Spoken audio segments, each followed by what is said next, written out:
بسم اللہ الرحمن الرحیم الحمد للہ والصلاة والسلام علی رسول اللہ وعلی آلہ واصحابہ اجمعین اما بعد۔ ناظرین کرام، السلام علیکم ورحمۃ اللہ وبرکاتہ۔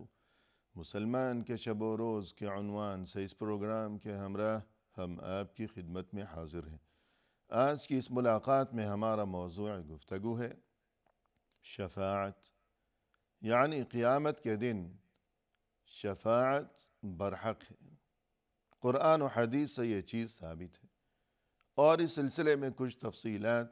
ہم اس سے قبل گزشتہ ملاقات کے موقع پر بیان کر چکے ہیں، اور خلاصہ یہ ہے کہ اس سلسلے میں جو بھی تفصیلات ہیں تو ان میں ایک بنیادی اصول جسے سمجھنا ضروری ہے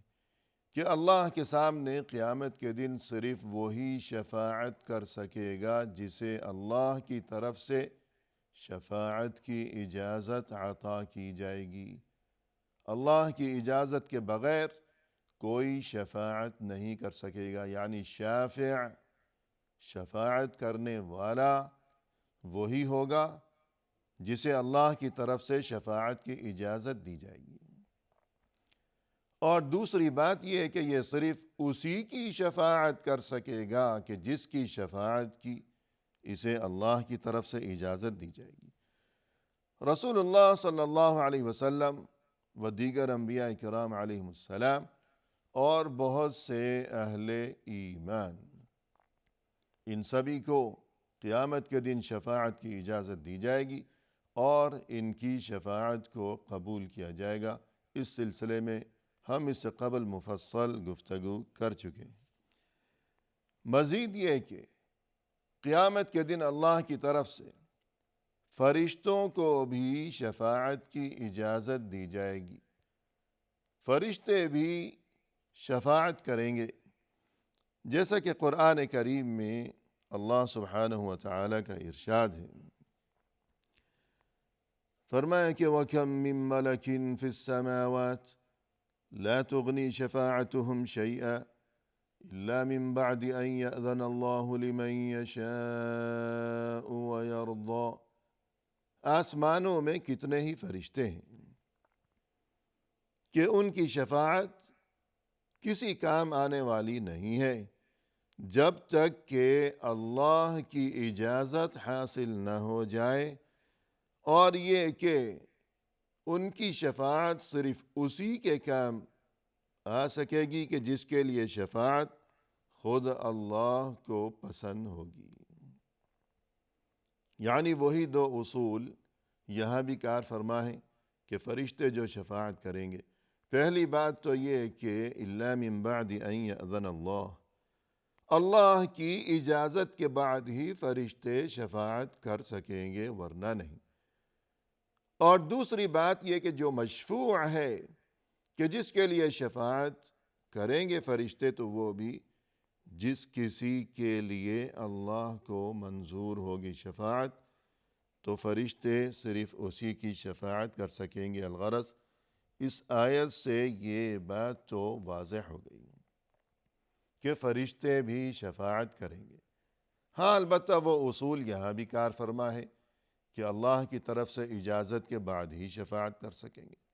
اور جس کسی کے لیے اللہ کو شفاعت منظور ہوگی اسی کی شفاعت کر سکیں گے، لیکن شفاعت تو کریں گے، فرشتے بھی شفاعت کریں گے۔ اسی طرح رسول اللہ صلی اللہ علیہ وسلم نے فرمایا کہ اللہ عز و جل قیامت کے دن یوں ارشاد فرمائے گا: شفعت الملائکہ وشفع النبیون وشفع المؤمنون ولم يبق إلا أرحم الراحمين فيقبض قبضة من النار فيخرج منها قوما لم يعملوا خيرا قط۔ اللہ قیامت کے دن ایک مرحلے پر یوں ارشاد فرمائے گا کہ دیکھو، شفاعت الملائکہ، فرشتے بھی شفاعت کر چکے ہیں، وشفع النبیون، نبی بھی شفاعت کر چکے، وشفع المؤمنون، اہل ایمان بھی شفاعت کر چکے، یعنی اس سے قبل جیسا کہ تذکرہ کیا گیا انبیاء کرام علیہم السلام شفاعت کریں گے، وہ کر چکے۔ جس کسی کی شفاعت اللہ کو منظور تھی وہ معاملہ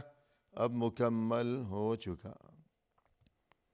فرشتے بھی شفاعت کر چکے۔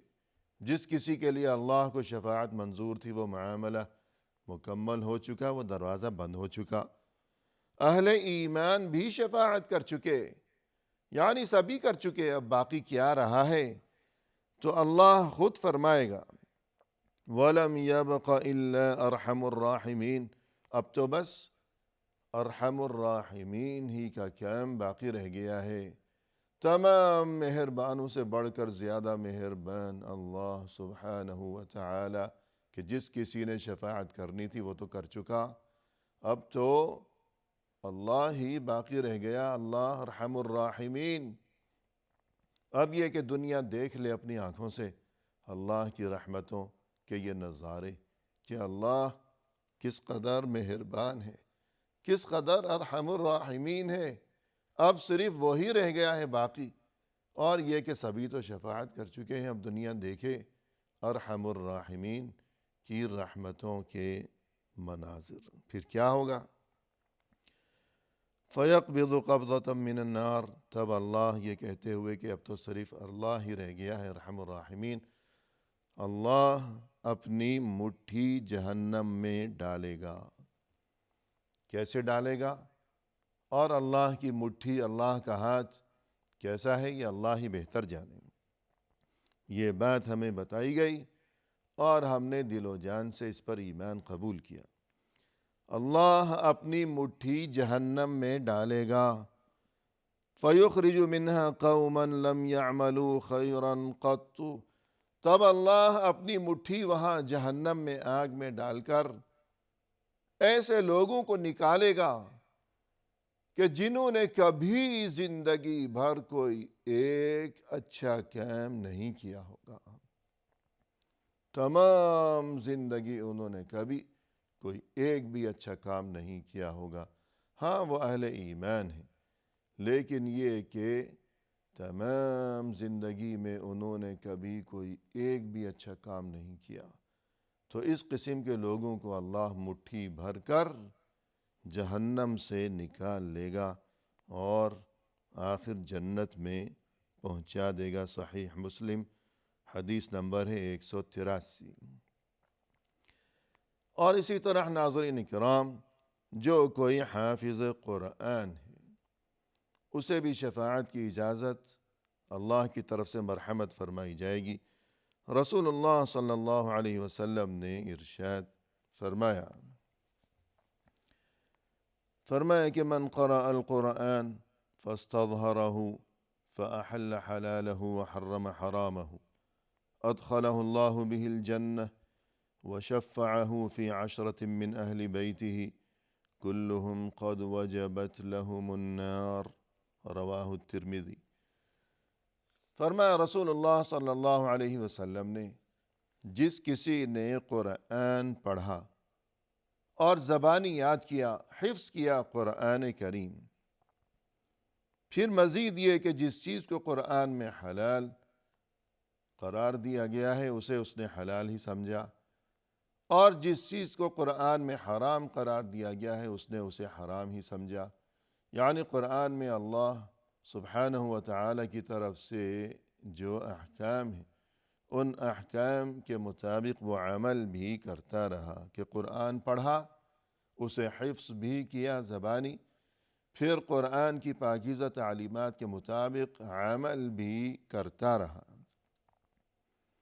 ادخلہ اللہ بہ الجنہ، اس کے اس عمل کی بدولت، یعنی قرآن پڑھتے رہنا، اسے حفظ کرنا اور پھر اس کے مطابق عمل بھی کرنا، تو اس چیز کی بدولت اللہ اسے جنت میں داخلہ عطا فرمائے گا۔ وشفعہ فی 10 من اہل بیتہ، اور اسے اس کے گھر کے 10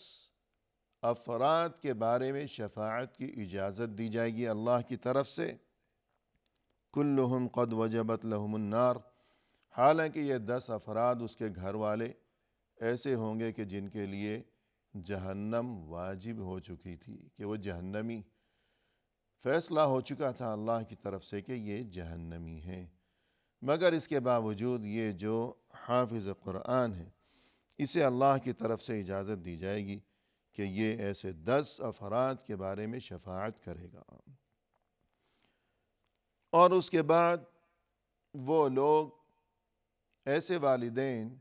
کہ جن کے نابالغ بچے بچپن میں، چھوٹے بچے جن کے وفات پا چکے ہوں، تو ان کے بارے میں بھی رسول اللہ صلی اللہ علیہ وسلم نے فرمایا کہ یہ بھی شفاعت کریں گے اپنے والدین کی۔ فرمایا کہ ما من مسلمین یموت لہما 3 اولاد لم یبلغ الحنس، کوئی 2 ایسے مسلمان، یعنی ماں باپ، میاں بیوی ہیں، یعنی بچوں کے ماں باپ ہیں، یموت لہما 3 اولاد لم یبلغ الحنس، کہ ان کے 3 ایسے بچے وفات پا چکے ہوں جو کہ ابھی بالغ نہیں ہوئے تھے، بلوغ سے قبل، جو کہ بچپن کے دور میں وفات پا چکے ہوں 3 بچے، الا ادخلہم اللہ وإیاہم بفضل رحمتہ الجنہ، مگر یہ کہ اللہ ان بچوں کو بھی اور یہ کہ ان کے والدین کو بھی اپنی رحمت اور اپنے فضل و کرم سے جنت میں داخلہ عطا فرمائے گا۔ یقال لہم، ان بچوں کو جب کہا جائے گا ادخلوا الجنہ، کہ تم جنت میں داخل ہو جاؤ، فیقولون حتی یجیء ابوانا، بچے یوں جواب دیں گے کہ نہیں، ہم اس وقت تک جنت میں نہیں جائیں گے جب تک کہ ہمارے ساتھ ہمارے ماں باپ بھی نہ آ جائیں، ہمارے ماں باپ کو بھی لاؤ، وہ بھی ہمارے ساتھ جنت میں جائیں گے تبھی ہم جنت میں جائیں گے، یوں جواب دیں گے وہ بچے۔ قال 3 مرات فیقولون مثل ذلك، 3 بار یہی معاملہ پیش آئے گا کہ بچوں کو کہا جائے گا کہ جنت میں داخل ہو جاؤ، اور تینوں مرتبہ بچے یہی جواب دیں گے کہ نہیں، پہلے ہمارے ماں باپ بھی آ جائیں تب ہم ان کے ساتھ ہی جنت میں جائیں گے۔ فیقال لہم، تب آخر بچوں کو اللہ کی طرف سے یوں کہا جائے گا ادخلوا الجنۃ انتم وابواکم، جنت میں داخل ہو جاؤ تم خود بھی اور تمہارے ماں باپ بھی، اپنے ماں باپ سمیت جنت میں داخل ہو جاؤ۔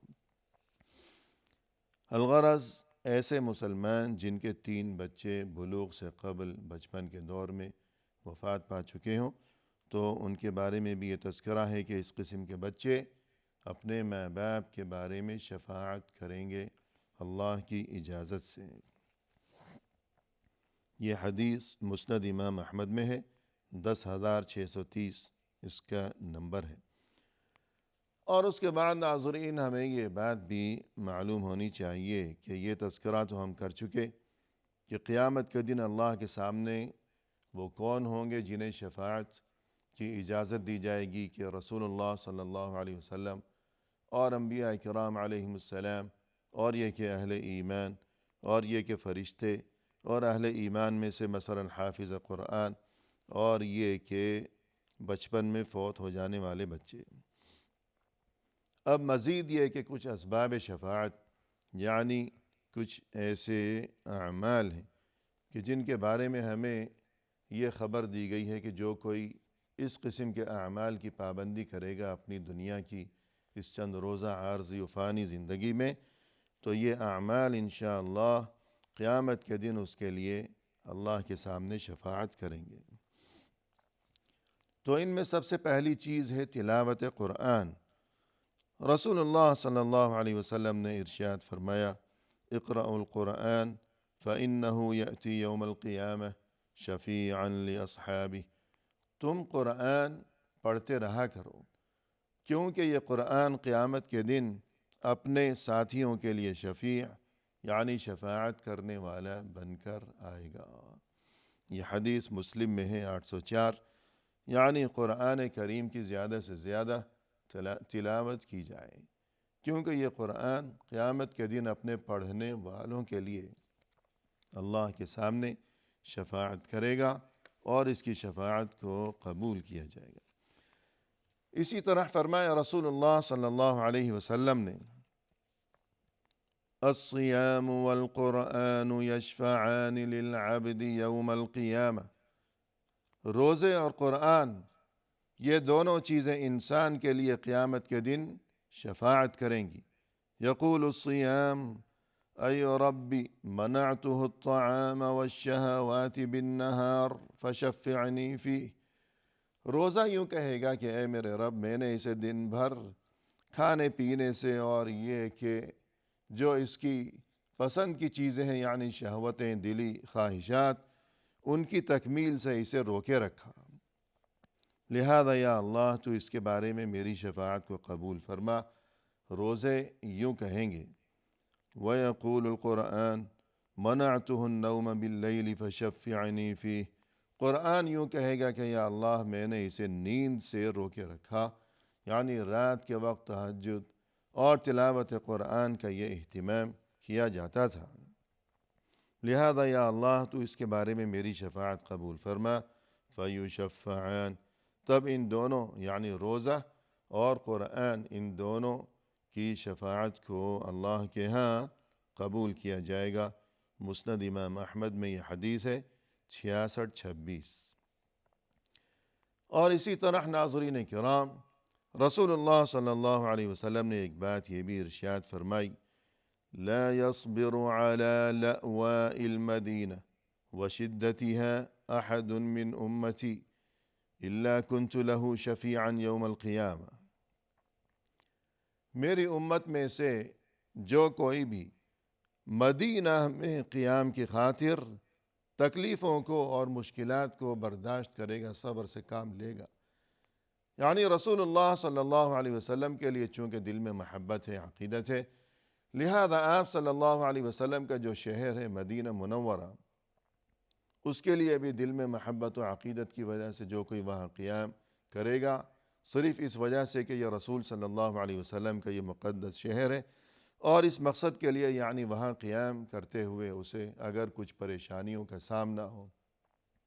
مگر وہ ان پریشانیوں پر صبر سے کام لے گا گھبرانے کی بجائے،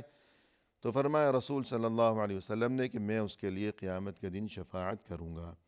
اسی طرح نماز، اسی طرح اذان کے بعد جو دعا پڑھی جاتی ہے کہ جس میں رسول صلی اللہ علیہ وسلم